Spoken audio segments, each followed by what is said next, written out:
Hello and welcome to my channel. Here I review new movies and television shows and talk about them. Today we're going over the new episode of The Mandalorian, Season 3, The Mines of Mandalore. It's the second episode in the season and it was written by Jon Favreau and directed by Rachel Morrison.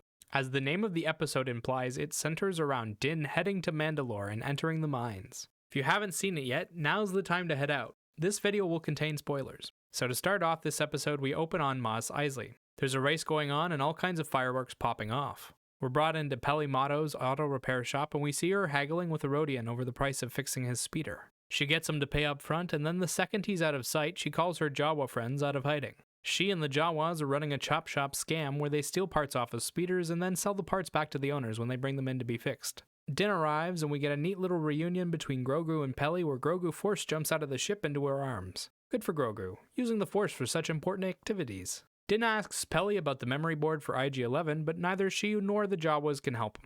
We do, however, get an awesome scene of Amy Sedaris speaking Jawa.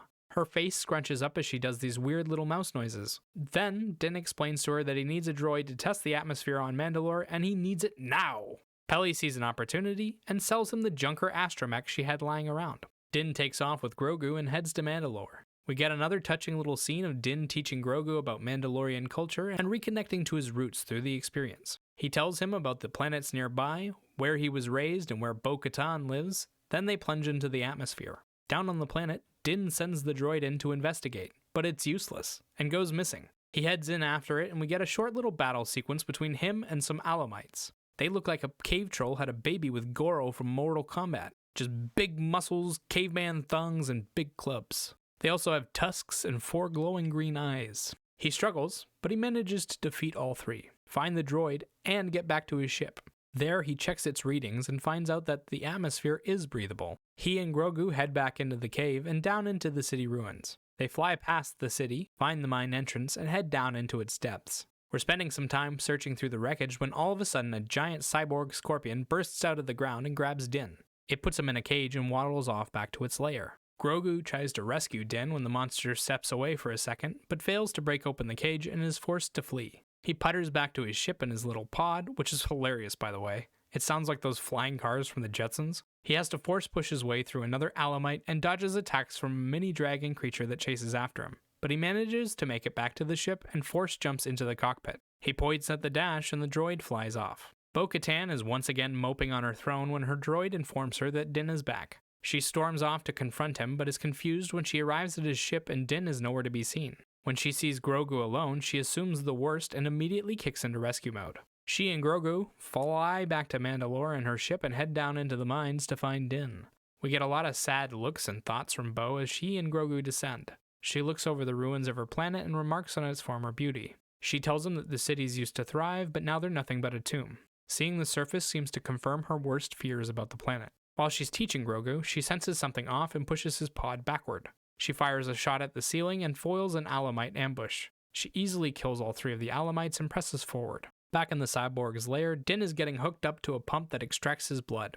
The cyborg finishes hooking him up and then turns him over like a pig on a spit. Then a shot rings out and the pump is destroyed by blaster fire from Bo. She charges at the cyborg, but it uses its staff to stun her. She pulls off a sick move, using her grappling hook to grab the darksaber off the floor and then stabs the monster in its chest. She goes to check on Din, but the cyborg detaches from its body and attacks her with its giant scorpion armor. We get a beautiful combat sequence of Bo using the darksaber to hack off its limbs before slicing off its head. Din wakes up to Bo cooking him some Mandalorian spam.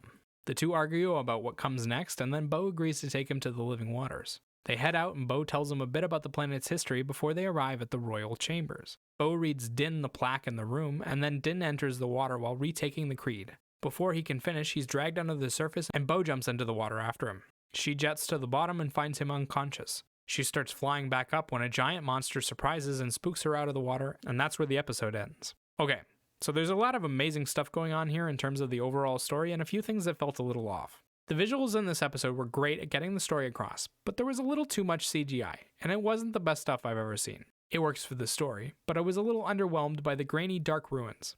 I loved the cave and the look of the different monsters they encountered, but I found the sets a little lacking in definition. They also felt a little flat while the characters were walking around. The battle sequences, on the other hand, were well done, and all the Alamites actually attacked in a somewhat coherent manner, which was cool because it led to Din having to fight desperately to beat them. Even better though was watching Bo's experience play out and how it contrasted with Din's. She's clearly the superior warrior with much more experience under her belt, and I hope they set her up to be a mentor and parental figure to Din. What an interesting story path to go down. The soundtrack is filled with big moments, like always. They scored the episode with orchestral instrumentals and all of it is fantastic, but the big standout for me was the fight between Bo-Katan and the cyborg Scorpion. When that techno battle beat dropped, I was just so pumped, and watching her go ham on it to that song was a rush. In terms of acting, only Katie Sackhoff, Pedro Pascal, and Amy Sedaris actually got screen time in this episode. Amy Sedaris knocks her short stint out of the park. She's a great friend to Din and Grogu, showing them a lot of affection and joking around with them while still maintaining that calm woman interior. I loved how crazy she looks talking in Jawa, and I hope we see more actors attempt it in the future. Pedro Pascal does his usual stoic and quiet routine. He spends most of the episode unconscious, so he doesn't get to do much, but I like that moment between him and Grogu on their ship. It felt nice to see them bonding. Katie Sackhoff and her stunt double are the real stars of this episode.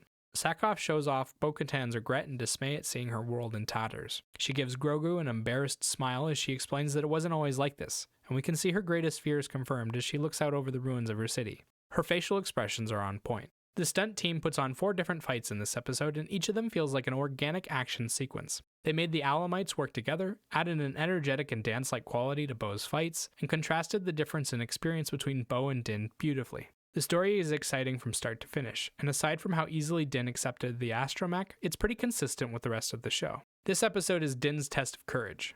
Last episode, he handled the pirates with ease, but in this episode, he finds his usual tricks won't work, and he's forced to take up the Darksaber to defend himself. He still isn't good with it, and just barely survives the Alamite attack. Then he has to risk going even deeper into the mines. He's driven the entire time by his faith in his creed. We watch as he takes up the challenge and fails. He isn't ready to lead anyone, and thus Bo-Katan must come to his rescue.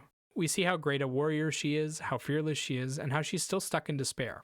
She rescues Din and leads him through the mines and actually seems a little inspired by his conviction. Then, she has to save him again when he's pulled into the waters, and she sees a creature that brings up unanswerable doubts in her mind. I love the atmosphere of this episode and how adventurous it was. It reminded me a lot of running around in Fallen Jedi exploring caves as Cal Kestis. Bo-Katan pops off and gets some great action sequences. And it seems like the rest of the season is going to be a hero's journey, with Din becoming worthy enough to lead the Mandalorians and Bo helping him get there. Grogu got to do quite a bit in this episode, and I hope we're seeing the start of him being an actual character. He can use the Force pretty well now, and he's starting to talk, so maybe 1 or 2 years from now he'll actually have a voice actor in dialogue. As for a rating, 8 out of 10. Those are my thoughts for this episode.